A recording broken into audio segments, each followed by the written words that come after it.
Capital TV Bihar देख रहे हैं आप। मैं हूं राधिका राज। आज इस स्पेशल स्टोरी में बात होगी सोई हुई आरजेडी की। वो आरजेडी के सम्राट जो खुद को मुख्यमंत्री के रूप का दिन रात सपना देखते थे। वो आरजेडी के सम्राट जो गली गली जनता के बीच पेन फेंक कर जनता को ये सपना दिखाते थे कि अगर मैं मुख्यमंत्री बना तो बिहार के हर घर में सरकारी नौकरी होगी। और आरजेडी के सम्राट जो परिवारवाद शब्द की गाली सुन सुनकर भी परिवार की एकजुटता की मिसाल देते थे, आजकल गायब है। बल्कि ये आजकल नहीं है, 1 महीना होना है जब आरजेडी के सम्राट, आरजेडी के चिराग, आरजेडी के कद्दावर खिलाड़ी, आरजेडी के लालटेन तेजस्वी यादव बिहार की सियासत में नजर नहीं आए हैं। पूरे महीने वो उतना ही प्रतिशत नजर आए जितने आरजेडी के बिहार विधानसभा चुनाव 2025 के जीते हुए अंक है। लेकिन फिर भी तेजस्वी यादव का पूरा फोकस पार्टी पर नहीं है बल्कि पार्टी पर है। यानी कि विदेश में मजे कर रहे हैं, लेकिन यहाँ पार्टी से लेकर परिवार बिखरता जा रहा है, लेकिन तेजस्वी का ध्यान नहीं है। सबसे पहले आपको बता दें कि तेजस्वी यादव विदेश में है। जब आएंगे तो तेजस्वी के सामने क्या क्या चुनौतियां होगी, इसी पर चर्चा करेंगे आज विस्तार से।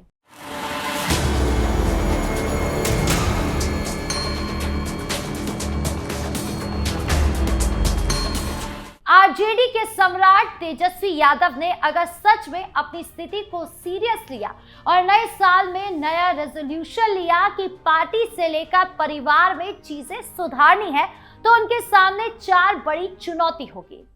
पारिवारिक लड़ाई से निपटने की चुनौती। पहली चुनौती जो तेजस्वी यादव के सामने आने वाली है वो है पारिवारिक लड़ाई, क्योंकि परिवार से ही किसी भी व्यक्ति की शुरुआत होती है। परिवार ही नहीं सही चलेगा तो कुछ नहीं हो पाएगा। और तेजस्वी की जिंदगी में लंबे समय से पारिवारिक कलह चल रहा है। तेज प्रताप अलग राह पर चल दिया है। दीदी बहन सब में तनातनी हो गई है।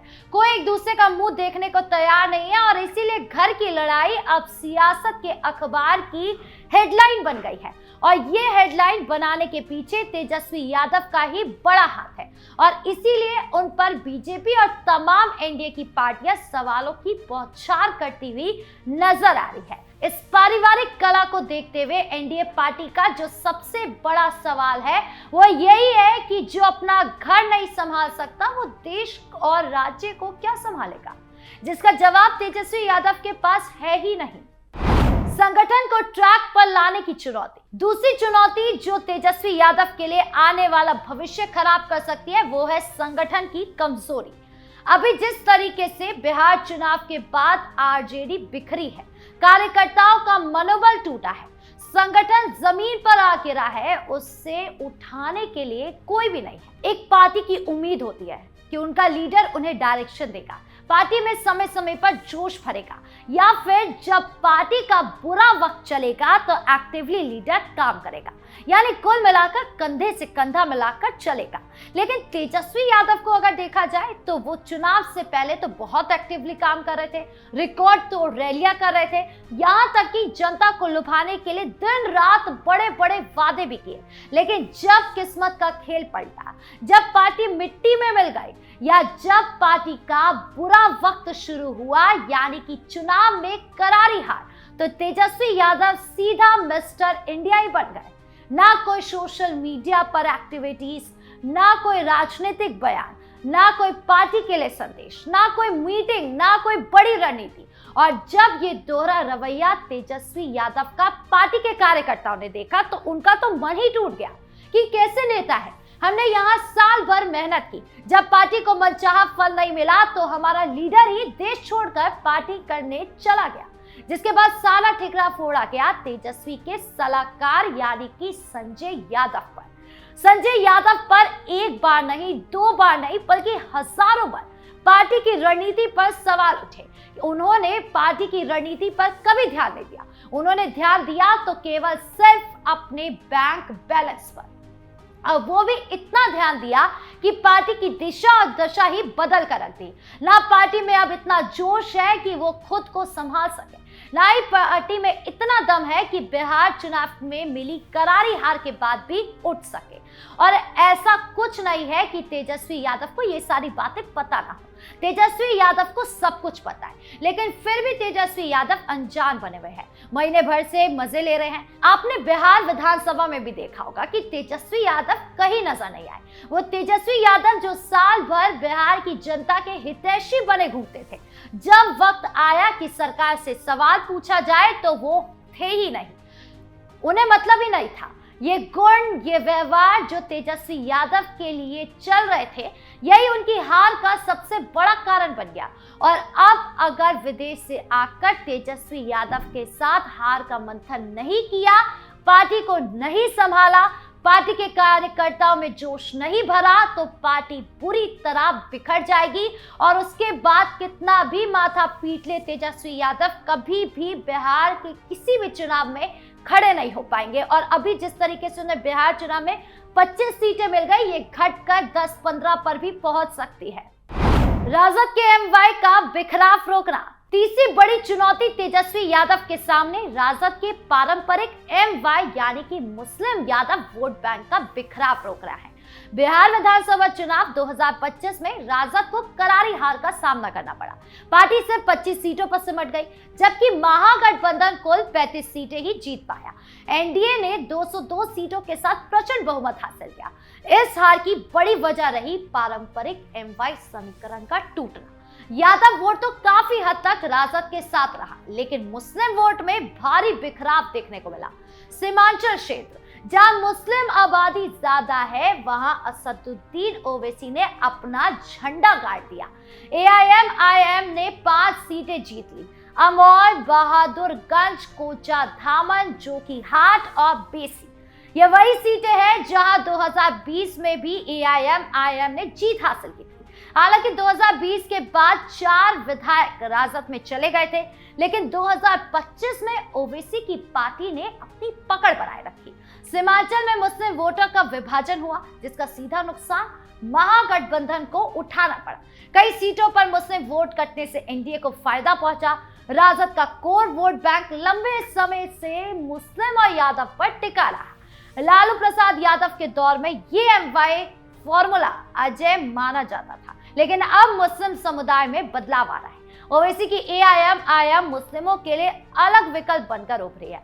सीमांचल जैसे इलाकों में विकास की अनदेखी और प्रतिनिधित्व की कमी का फायदा एआईएमआईएम उठा रही है। तेजस्वी यादव ने चुनाव से पहले ओवैसी को चरमपंथी कहकर गठबंधन से दूर रखा, जो कि उल्टा पड़ गया। मुस्लिम वोटरों में नाराजगी बढ़ी, वोट बट गए। ये बिखराव सिर्फ सीमांचल तक सीमित नहीं रहा, पूरे बिहार में मुस्लिम वोट अब एकजुट नहीं रह गया है। एआईएमआईएम ने सिर्फ 1.85% वोट शेयर के साथ 5 सीटें जीत ली, जो दिखाता है कि मुस्लिम बहुल सीटों पर उसकी पकड़ मजबूत हो रही है। राजद का ग्राफ तो धीरे धीरे नीचे ही गिरता जा रहा है। पार्टी अब एमवाई से आगे बढ़कर ईबीसी, दलित और अन्य पिछड़े वर्गों को जोड़ने में नाकाम रही है। महिलाओं और युवाओं में भी एनडीए की योजनाओं ने सेंध लगाई है। प्रधानमंत्री नरेंद्र मोदी ने जीत के बाद कहा कि पुराना एमवाई यानी कि मुस्लिम यादव अब खत्म हो गया है। नया एमवाई यानी कि महिला और यूथ है जो काम कर रहा है। तेजस्वी यादव के लिए सबसे गंभीर संकट है। अगर वो इस बिखराव को नहीं रोक पाए तो 2030 के चुनाव में राजद का आधार और कमजोर हो जाएगा। पार्टी को मुस्लिम वोट बैंक को वापस एकजुट करने की रणनीति बनानी होगी, ओवैसी से संवाद करना होगा, विकास के मुद्दों पर फोकस करना होगा और मुस्लिम नेतृत्व को आगे लाना जरूरी है। साथ ही यादव वोट बैंक को मजबूत रखते हुए अन्य जातियों को जोड़ना होगा।